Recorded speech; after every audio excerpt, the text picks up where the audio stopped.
Hi ಎಲ್ರಿಗೂ ನಮಸ್ಕಾರ. Boat neck ಬ್ಲೌಸ್ಗೂ ಮತ್ತು ನಾರ್ಮಲ್ ಬ್ಲೌಸ್ಗೂ ಏನು ವ್ಯತ್ಯಾಸ ಅಂತ ಹೇಳ್ತೀನಿ ಬನ್ನಿ. ಇದು ನೋಡಿ ನಾರ್ಮಲ್ ಬ್ಲೌಸು, ಇದು boat neck blouse. Normal blouse 30 ಸೈಜೇ, ಬೋಟ್ ನೆಕ್ ಬ್ಲೌಸೂ 30 ಸೈಜೇ. ಇದರಲ್ಲಿ ಏನು ವ್ಯತ್ಯಾಸ ಅಂತ ಇವಾಗ ನಾನು ನೀಟಾಗಿ ಎಕ್ಸ್ಪ್ಲೇನ್ ಆದರೆ ಮಾಡ್ತೀನಿ ಬನ್ನಿ. Normal ಬ್ಲೌಸಲ್ಲಿ 30 size ತೊಗೊಂಡಿರ್ತೀವಿ. 30 ಸೈಜಲ್ಲಿ 4ನೇ ಒಂದು ಭಾಗ ಅಂದರೆ 7.5, 1 ಇಂಚ್ ಎಕ್ಸ್ಟ್ರಾ ಡಾಟ್ಗೋಸ್ಕರ 2 ಇಂಚ್ ಎಕ್ಸ್ಟ್ರಾ ತೊಗೊಳ್ತೀರಿ. ಮತ್ತು ಚೆಸ್ಟ್ಗೆ 30 ಸೈಜ್ ಇರೋದಕ್ಕೆ 4 ಇಂಚ್ ಆದರೆ ಹ್ಯಾಡ್ ಮಾಡ್ಕೊತೀರಿ, 34 ಇಂಚ್ ಆಗುತ್ತೆ. 34ಅಲ್ಲಿ 4ನೇ ಒಂದು ಭಾಗ ಅಂದರೆ 8.1 ಬರುತ್ತೆ. 8.5 ಮಾರ್ಕ್ ಮಾಡಿಕೊಂಡು ಮತ್ತು 2 ಇಂಚ್ ಎಕ್ಸ್ಟ್ರಾ ಮಾರ್ಜಿನ್ ಮಾಡ್ಕೊತೀರಿ. ಮತ್ತು ಎಕ್ಸ್ಟ್ರಾಗೋಸ್ಕರ ಲೈನ್ ಆದರೆ ಮಾರ್ಕ್ ಮಾಡ್ಕೊತೀರಿ. ಮತ್ತು ಇದರಲ್ಲಿ ಶೋಲ್ಡರ್ ಬಂದು 30 ಸೈಜ್ ಬ್ಲೌಸ್ಗೆ 5 ಇಂಚ್ ಆದರೆ ಮಾರ್ಕ್ ಮಾಡ್ಕೊತೀರಿ. 2 ಇಂಚ್ ಬಂದು ನೆಕ್ಗೆ, 3 ಇಂಚ್ ಬಂದು ಶೋಲ್ಡರ್ಗೆ. ಆರ್ಮ್ ಡೌನ್ ಬಂದು 5.5 5.5 ಇಂಚಷ್ಟಿಗೆ ಮಾರ್ಕ್ ಮಾಡ್ಕೊಳ್ತೀರಿ. ಮತ್ತು ಇದು ಬಂದು 1.25 ಇಂಚಿಗೆ ಮಾರ್ಕ್ ಮಾಡ್ಕೊಂಡು ಆರ್ಮ್ ಡೌನ್ ಆದರೆ ಮಾರ್ಕ್ ಮಾಡ್ಕೊತೀರಿ. ಮತ್ತು ಇದು ನೆಕ್ಕು ಬಂದು ಎಷ್ಟಾದರೂ ತೊಗೋಬೋದು. ಅವ್ರ ಅಳತೆ ಬ್ಲೌಸಲ್ಲಿರೋ ಥರ ತೊಗೊಳ್ಳಿ. ನಾನಾದರೆ 11 ತೊಗೊಂಡಿದ್ದೀನಿ, ನಿಮ್ಗೆ ಎಷ್ಟು ಬೇಕೋ ಅಷ್ಟು ತೊಗೊಳ್ಳಿ. ಮತ್ತು ಇದರಲ್ಲಿ 1/4 ಇಂಚ್ ಕಡಿಮೆ ಮಾಡೋದ್ರಲ್ಲಿ ನೆಕ್ ಕಡೆ ಇದು ಫಿಟ್ಟಿಂಗ್ ಅನ್ನೋದು ತುಂಬ ನೀಟಾಗಿ ಕೂತ್ಕೊಳ್ಳುತ್ತೆ. ನಾರ್ಮಲ್ ಬ್ಲೌಸಲ್ಲಿ 1/4 ಇಂಚ್ ಕಡಿಮೆ ಮಾಡೋದ್ರಿಂದ ಶೋಲ್ಡರ್ ಹತ್ರ, ಭುಜಗಳ ಹತ್ರ ಬ್ಲೌಸ್ ಅನ್ನೋದು ಜಾರೋದಿಲ್ಲ, ನೀಟಾಗಿರುತ್ತೆ. ಮತ್ತು ಇಲ್ಲಿ 1/2 ಇಂಚ್ ಕಡಿಮೆ ಮಾಡೋದ್ರಿಂದ ಬ್ಲೌಸಲ್ಲಿ ರಿಂಕಲ್ಸ್ ಅನ್ನೋದು ಬರೋದಿಲ್ಲ, ಫಿಟ್ಟಾಗಿ ಕೂತ್ಕೊಳ್ಳುತ್ತೆ ಮೈ ಮೇಲೆ ಬ್ಲೌಸ್ ಅನ್ನೋದು.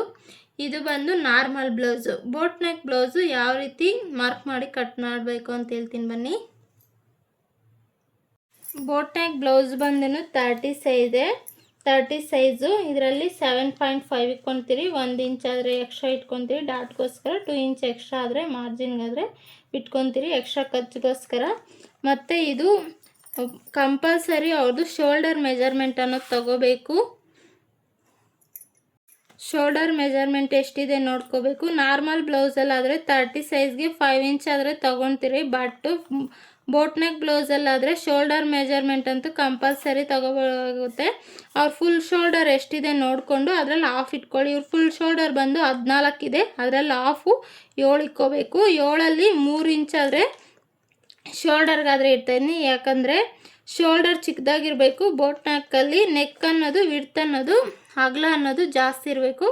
ಆದ್ದರಿಂದ ನಾನು ಶೋಲ್ಡರ್ 3 ಇಂಚು ಮತ್ತು ನೆಕ್ಗೆ 4 ಇಂಚ್ ಇಟ್ಕೊಂಡಿದ್ದೀನಿ. ಇದು ಲೆಂತ್ ಬಂದುಬಿಟ್ಟು 3.5 ಇಟ್ಕೋಬೋದು, ಇಲ್ಲ 3 ಇಂಚ್ ಇಟ್ಕೋಬೋದು. 3 ಇಂಚ್ ಇಟ್ಕೊಂಡು ಕರ್ವ್ ಥರ ಮಾರ್ಕ್ ಮಾಡ್ಕೊಳ್ಳಿ. ಮತ್ತು ಇದರಲ್ಲಿ ನೋಡಿ ಯಾವ ಶೇಪ್ ಆದರೂ ಮಾರ್ಕ್ ಮಾಡ್ಕೋಬೋದು. ನಾವು ಡೈಮಂಡ್ ಶೇಪ್ ಆದರೆ ಮಾರ್ಕ್ ಮಾಡಿದ್ದೀನಿ, ನಿಮಗೆ ರೌಂಡ್ ಶೇಪ್ ಬೇಕಾದರೂ ಮಾರ್ಕ್ ಮಾಡ್ಕೋಬೋದು, ಇಲ್ಲಾಂದರೆ ಟೆಂಪಲ್ ಶೇಪ್, ನಿಮ್ಗೆ ಯಾವ್ದು ಬೇಕೋ ಆ ಶೇಪಲ್ಲಿ ಮಾರ್ಕ್ ಮಾಡ್ಕೊಳ್ಳಿ. ಮತ್ತು ಇದರಲ್ಲಿ ಬೋಟ್ ನೆಕ್ಕಲ್ಲಿ ಏನಂದರೆ ವ್ಯತ್ಯಾಸ, ಇವಾಗ ನಾವು 30 ಸೈಜ್ಗೆ ನಾರ್ಮಲ್ ಬ್ಲೌಸಲ್ಲಿ ಬಂದು 4 ಇಂಚ್ ಆದರೆ ಹ್ಯಾಡ್ ಮಾಡ್ಕೊಂಡಿರ್ತೀರಿ ಚೆಸ್ಟ್ಗೆ. ಬಟ್ ಬೋಟ್ ನೆಕ್ಕಲ್ಲಿ ಬಂದು 30 ಸೈಜ್ಗೆ 8 ಇಂಚ್ ಅನ್ನೋದು ಹ್ಯಾಡ್ ಮಾಡಬೇಕು. ನೋಡಿ ನಾನು ಇಲ್ಲಿ ಮಾರ್ಕ್ ಮಾಡಿದ್ದೀನಿ. 8 ಇಂಚ್ ಆದರೆ ಮಾರ್ಕ್ ಮಾಡಿಕೊಂಡು 38ರಲ್ಲಿ 4ನೇ ಒಂದು ಭಾಗ ಬಂದು 9.5 ಬರುತ್ತೆ. 9.5 ಮಾರ್ಕ್ ಮಾಡಿಕೊಂಡು 2 ಇಂಚ್ ಎಕ್ಸ್ಟ್ರಾ ಅನ್ನೋದು ಮಾರ್ಜಿನ್ಗೋಸ್ಕರ, ಎಕ್ಸ್ಟ್ರಾ ಖರ್ಚಿಗೋಸ್ಕರ ಬಿಟ್ಟು ಮಾರ್ಕ್ ಮಾಡ್ಕೊಳ್ಳಿ. ಮತ್ತು ಇದೇ ಮೇಯ್ನು, ಈ ಚೆಸ್ಟ್ ಅನ್ನೋದು 8 ಇಂಚ್ ಹ್ಯಾಡ್ ಮಾಡ್ಕೋಬೇಕು. ಮತ್ತು ಇದು ನೆಕ್ ಮತ್ತು ಶೋಲ್ಡರ್ ಅನ್ನೋದು ಕಂಪಲ್ಸರಿ ಬಾಡಿ ಮೇಲೆ ಮೆಜರ್ಮೆಂಟ್ ಅನ್ನೋದು ತೊಗೋಬೇಕು. ಇಲ್ಲಿ 7 ಇಂಚ್ ತೊಗೊಂಡಿದ್ದೀರಲ್ಲ, ಸೇಮ್ ಆರ್ಮ್ ಡೌನ್ ಅನ್ನೋದು 7 ಇಂಚ್ ಆದರೆ ತೊಗೊಳ್ಳೇಬೇಕು. ಇದರಲ್ಲಾದರೆ 5.5 ತೊಗೊಂಡಿರ್ತೀರಿ 30 ಸೈಜ್ ಬ್ಲೌಸ್ಗೆ. ಇದು 30 ಸೈಜ್ ಬ್ಲೌಸೇ, ಬಟ್ ಬೋಟ್ ನೆಕ್ಕಲ್ಲಿ ಕಟ್ ಮಾಡೋದ್ರಿಂದ ನಾವು ಶೋಲ್ಡರು ನೆಕ್ ಎಷ್ಟಿಟ್ಟಿರ್ತೀರೋ 7 ಇಟ್ಟಿದ್ದೀರಲ್ಲ, ಅದೇ ಡೌನು ಇಟ್ಕೊಂಡು 7ಗೆ ಮಾರ್ಕ್ ಮಾಡ್ಕೊಳ್ಳಿ. ಮತ್ತು 1/4 ಇಂಚಷ್ಟಾದರೆ ಆರ್ಮ್ ಡೌನ್ ಆದರೆ ಕರ್ವ್ ಆದರೆ ಮಾರ್ಕ್ ಮಾಡಿಕೊಂಡು ತೆಗೀರಿ 1/4 ಇಂಚ್ ಆದರೆ.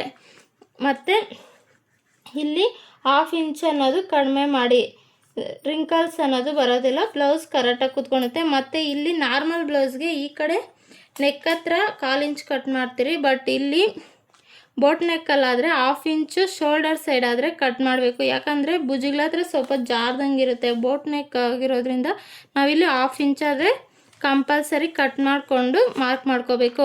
ಏನಾದರೂ ಡೌಟ್ಸ್ ಇದ್ದರೆ ಕಾಮೆಂಟ್ ಮಾಡಿ, ನಾನು ನೆಕ್ಸ್ಟ್ ವಿಡಿಯೋದಲ್ಲಾದರೆ ಕ್ಲಿಯರ್ ಮಾಡ್ತೀನಿ. ನಿಮ್ಗೆ ಹಂಗೂ ಗೊತ್ತಾಗಿಲ್ಲ ಅಂದರೆ ನಾನು ಬಟ್ಟೆ ಮೇಲೆ ಡೈರೆಕ್ಟಾಗಿ ಕಟ್ ಮಾಡಿ ತೋರಿಸ್ತೀನಿ.